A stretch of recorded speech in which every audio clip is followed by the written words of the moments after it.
Next sum பாருங்க unit number 3 exercise 3.4 25th sum. If theta plus pi equal to alpha then and tan theta equal to k tan pi அப்படின்னு கொடுத்திருக்காங்க. Proof பண்ண சொல்லிருக்காங்க sin theta minus pi is equal to k minus 1 by k plus 1 sin alpha அப்படின்னு proof பண்ண சொல்றாங்க. ரொம்ப ஈஸியான proof பாருங்க. ஃபர்ஸ்ட் ஒன் என்ன பண்றோம் அப்படினா கொடுத்திருக்கக்கூடியத முதல்ல tan theta is equal to k tan pi அப்படிங்கறத நான் எடுத்துக்கிறேன். எடுத்துட்டு என்ன பண்றேன் அப்படினா எனக்கு தேவையானது முதல்ல ஃபர்ஸ்ட் என்ன பண்ண போறேன் அப்படினா k ங்கறத அந்த சைடுல வச்சிட்டு நான் என்ன பண்ண போறேன் அப்படினா tan pi அப்படிங்கறது கீழ கொண்டு வர போறேன். கொண்டு வரும்போது எனக்கு என்னவா மாறும்னா k is equal to tan theta by tan pi அப்படினு வந்துரும். சோ இதுல இருந்து என்ன செய்யலாம் அப்படினா ஃபர்ஸ்ட் பாருங்க tan theta நான் sin by cos அப்படினு சொல்லலாம். So k is equal to sin theta by cos theta அப்படினு சொல்லலாம் divided by tan pi sin pi divided by cos pi அப்படினு சொல்லலாம். சோ இப்போ பாத்தீங்கன்னா இது அப்படி நான் மேல கொண்டு போகும்போது ரெசிப்ரோக்கலா போகும்போது என்ன மாறும் அப்படினா k is equal to sin theta by cos theta into cos pi by sin pi அப்படினு மாறிடுது. சோ இத அப்படி நான் மல்டிப்ளை பண்ணிட்டா therefore k ஓட value k is equal to sin theta cos pi and cos theta sin pi அப்படிங்கிறது கிடைச்சது. இப்போ நான் என்ன பண்ண போறேன் அப்படினா காம்போனன்ட் டிவைடர் ரூலை யூஸ் பண்றோம்.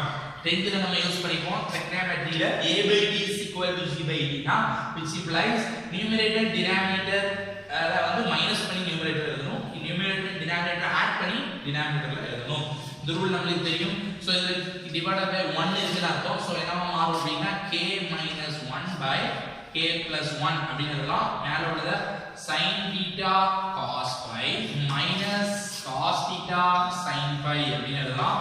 and divided by denominatorல அதே இத sin theta cos pi plus cos theta sin pi அப்படினு எழுதலாம்.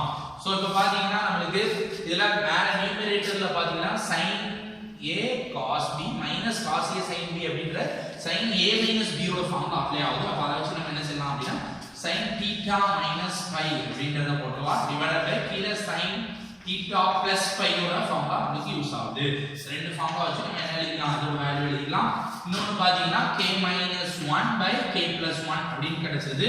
நெக்ஸ்ட் ஒன் நமக்கு ஒரு given data ஒன்னு கொடுத்திருக்காங்க theta plus pi is equal to alpha அப்படினு கொடுத்திருக்காங்க. இந்த since யூஸ் பண்ணுங்க. since by givenல என்ன கொடுத்திருக்காங்க அப்படினா theta plus pi is equal to alpha அப்படினு கொடுத்திருக்காங்க. அத நாம இங்க அப்ளை பண்ணும்போது உங்களுக்கு கிடைக்கக்கூடிய வேல்யூ என்னன்னு பாருங்க.